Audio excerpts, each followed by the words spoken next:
You've had Fruit Loops before, right? You know what these are? Are you sure about that? What about Febreze, okay? You probably use this stuff every day.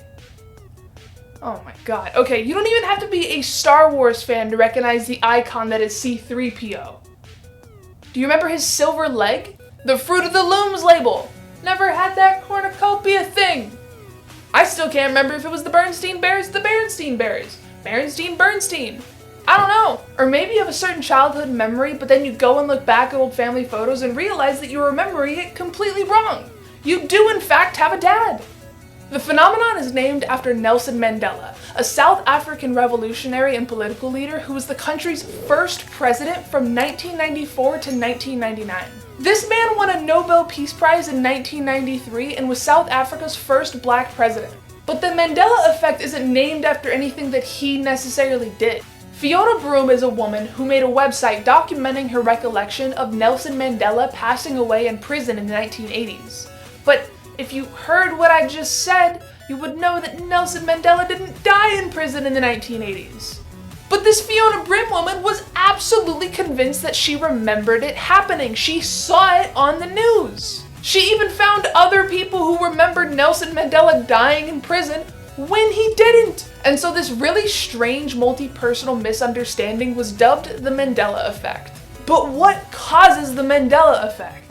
Little details often get lost or mixed up when we're storing the memory into our brain. And then when you remember the memory, you're not actually remembering what truly happened. You're just remembering what you remember. And every time you remember it a little less. Or as All-Star puts it, your brain gets smart, but your head gets dumb. Sometimes though, the Mandela effect is a little bit more multi-layered.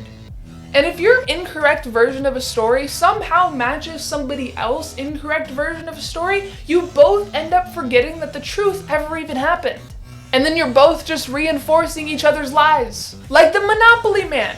He doesn't actually have a monocle, but why do some people remember him with one? Well, it's probably because the Peanut Man has a monocle and they're both rich capitalist pigs. Where things get freaky though is the alternative reality theory. Yes, there are some perfectly legitimate and simple explanations for the Mandela effect, but it's still hard to not wonder, like, if there's more going on. How is this happening on such a large scale? And that's where some people believe that this is evidence of alternate realities. According to these theorists, when you remember something that didn't actually happen in your own reality, it's because life is interacting with a different reality where that one thing you actually remember did happen. Obviously, the real life multiverse is pretty hotly contested, and there really isn't any evidence for it, but people are convinced that the larger examples of the Mandela effect are evidence for these alternate timelines in the parallel universe. Obviously, the real-life multiverse is a pretty hotly contested theory, and there isn't any proof that it actually exists, but it's fun to think about.